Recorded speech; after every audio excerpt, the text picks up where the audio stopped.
Cuando ahondamos en los orígenes de la medicina guanche, descubrimos que al igual que sucedía en otras culturas alrededor del mundo, tanto las plantas como los animales se usaban para tratar ciertas enfermedades. De hecho, hicieron uso de algunas técnicas quirúrgicas clásicas como las prácticas cefálicas, hablamos de trepanación, la escarificación y la cauterización, y la traumatología, para curar luxaciones, fracturas de huesos tan habituales en el día a día de los guanches por su vida entre los barrancos. Hoy en Guanchipedia hablaremos de los recursos naturales empleados para curar dolencias e indagaremos en el uso de la cirugía para curar o aliviar una lesión o dolencia. Así que preparen las roscas, cotufas, mellitos o floritas porque comenzamos.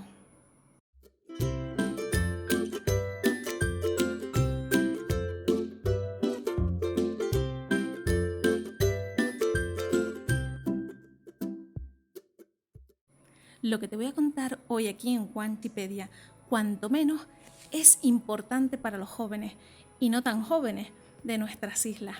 Aprender cómo los guanches usaban los recursos naturales y se atrevían a practicar cirugías para devolver la salud a los miembros de su comunidad nos enseña que la cultura guanche es diversa, rica y muy similar a culturas tan respetadas como las egipcias o aztecas.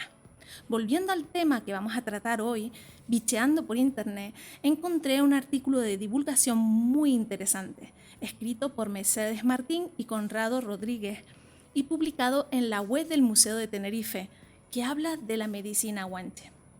Y cómo no, he querido traer aquí a los podcasts de Guanchipedia un resumen de lo que cuentan en ese artículo sobre la medicina guanche y aprender de los ingeniosos y valientes que eran los antepasados de nuestras islas.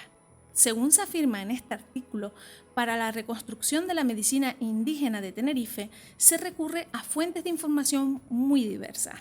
Los hallazgos arqueológicos, la paleopatología, estudio de la enfermedad en poblaciones del pasado, los documentos escritos, crónicas de la conquista e historias generales posteriores, las escasas pervivencias que existen en la medicina popular. En cuanto a las plantas usadas por los guanches con fines terapéuticos, destacan el almácigo, ideal para tratar infecciones bucales, el cardón, cuyo polvo se utilizaba para quemar pelos y verrugas, el drago, en donde su resina cicatrizaba heridas y quemaduras, el junco, que era utilizado junto con manteca de cabra para curar heridas. Y más curioso aún, el junco se empleaba como fijador externo para tratar fracturas. El mocán, usando sus frutos, yoyas, para curar dos de las patologías más habituales entre los guanches, gastroenteritis, el llamado mal de cámara, y el dolor o punta de costado, posiblemente neumonía. La tabaiba dulce, masticada como chicle, era ideal para tratar enfermedades orales. La tabaiba amarga, usada como apósito, triturada o machacada para curar heridas, tratar artritis crónica y la inflamación producida por todas aquellas luxaciones y fracturas antiguas mal curadas. El lignoaloe, mediante ahumados, era un buen remedio contra aquella sustancia nociva para la salud como lo son los venenos o la maldad insidiosa, lo que se llama ponzoña. Algunas de estas plantas se han descubierto en yacimientos arqueológicos de la isla de Tenerife o han sido citadas en las crónicas e historias generales de Canarias. Así lo relata el padre Fray Alonso de Espinosa en sus escritos. Hay un árbol muy oloroso cuyo humo, además de ser de suave olor, es medicinal, y contra ponzoña, que llaman ligno aloe, que por ventura será el que la escritura sagrada hace mención. Dicho esto, centrémonos en los recursos animales que empleaban los aborígenes canarios, los guanches. Tanto la manteca de ganado, producto obtenido del batido, amasado y posterior maduración de la crema extraída de la leche, como la leche y la médula ósea, el tuétano, de las cabras, por ejemplo, se usaba para tratar muchas dolencias. Como te decía al principio, en el artículo de divulgación publicado en la web del Museo de Tenerife, muestran cómo en los antiguos escritos indicaban el uso de productos animales en tratamientos, como por ejemplo los escritos de Abreu Galindo, que hacen mención de la manteca de ganado como remedio medicinal, Bernau, que dice que se usaba la manteca para tratar lesiones provocadas por las rosaduras, Chili Naranjo, Menciona el uso de leche de cabra para el tratamiento de estreñimiento. Vos Millares afirmaba que la leche ácida y desnatada se empleaba para toda la clase de hemorragias, incluso para tratar disentería, que es la diarrea con sangre. Abreu y Galindo aseguraban que se curaban con los tuétanos de las cabras, pero no indicaban su uso terapéutico exacto. Y esto tiene mucho sentido porque este tejido contiene muchos nutrientes y su uso como alimento podría ayudar a prevenir ciertos problemas de salud. Al principio de este podcast te indiqué que los guanches hicieron uso de algunas técnicas quirúrgicas clásicas, como las prácticas cefálicas, que hablamos de la trepanación, la escarificación y la cauterización, y la traumatología para curar luxaciones y fracturas de huesos tan habituales en el día a día de los guanches por su vida entre los barrancos. Puede que te sorprenda, pero vamos a profundizar en este tema. Te sorprenderá saber que los guanches practicaban trepanación, una técnica quirúrgica que consistía nada más y nada menos en hacer un orificio en el cráneo para comunicar el interior de la cavidad craneal con el exterior con el fin de aliviar la presión para dolencias como las cefaleas o migrañas. Para ello se hacía uso de instrumentos líticos, posiblemente pues las piedras cortadas como la obsidiana. Y con un sumo cuidado los individuos trepanados rara vez sufrían de complicaciones médicas. Se cree que estas cirugías podían tener distintos fines, como significado mágico-religioso o como práctica terapéutica. A pesar de ser la cirugía menos usada por los aborígenes, es la más conocida y más estudiada por los investigadores.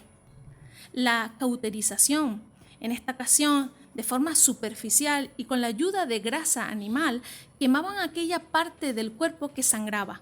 Por ejemplo, la cauterización les servía para detener hemorragias causadas por fracturas craneales y para tratar infecciones craneofaciales como puede ser la sinusitis.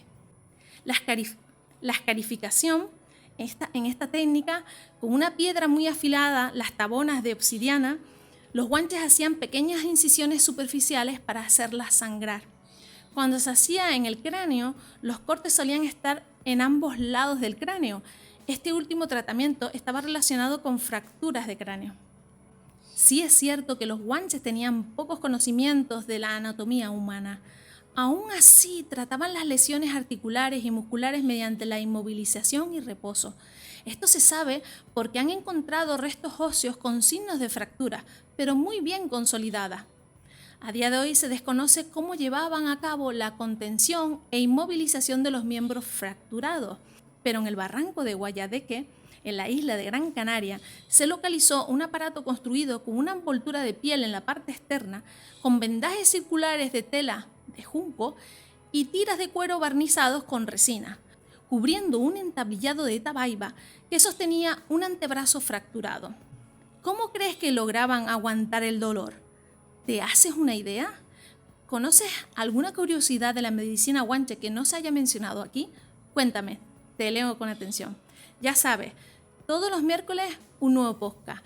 Todos los miércoles nuevo contenido en los podcasts de Guanchipedia. Besitos, mis niños. Chao.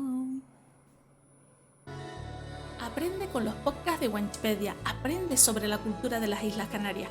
Síguenos en las principales plataformas de difusión de podcast como Spotify, iVoox, Anchor, Apple Podcasts, Google Podcasts y a través de nuestras redes sociales, YouTube, Facebook, Instagram, Twitter y TikTok.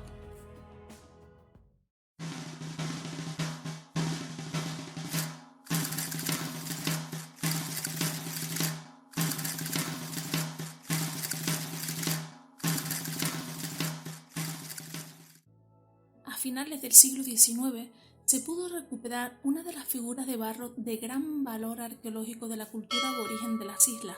Estamos hablando nada más y nada menos del ídolo del Guatimac, una estatua de pequeño tamaño de apenas 6,5 centímetros elaborada con barro cocido. Este idolillo guante se colgaba al cuello con la ayuda de una cuerda cual tótem sagrado, y según la obra del médico e historiador tinerfeño Juan Betancur Alfonso, era común encontrarla sobre el pecho de la clase sacerdotal aborigen de la isla de Tenerife, como por ejemplo sobre el pecho de los samarines y guañameñes. ¿Sabrías decirnos qué valor tiene para los guantes el ídolo de Guatimac? Hoy en Wanchipedia hablaremos de la pequeña figura de barro de gran valor arqueológico de la cultura aborigen de las Islas Canarias. Pongámonos en situación. Finales del siglo XV, la Corona de Castilla encarga a Alonso Fernández de Lugo conquistar Tenerife, la última isla del archipiélago canario que faltaba. Así que la Corona de Castilla decidió que era el momento de culminar con la invasión de las Islas Canarias, por lo que encargó dicha misión al capitán general Fernández de Lugo. Es entonces cuando este, lleno de ego por sus anteriores conquistas, decide entrar por el barranco de Acentejo situado al norte de la isla.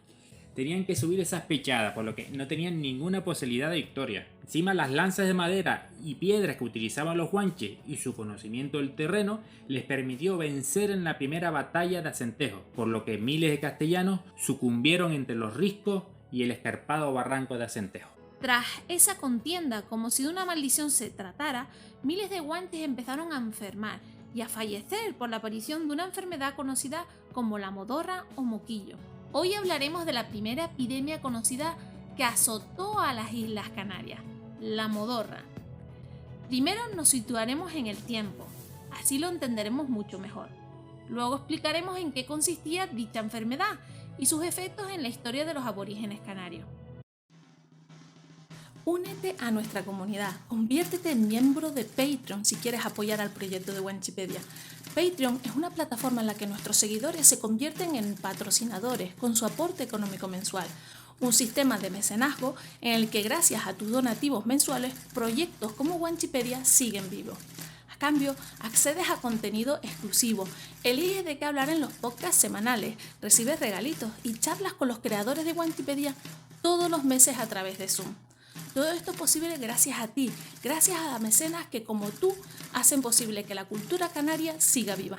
Anímate, ayuda al proyecto canario que tanta falta hace en estos momentos.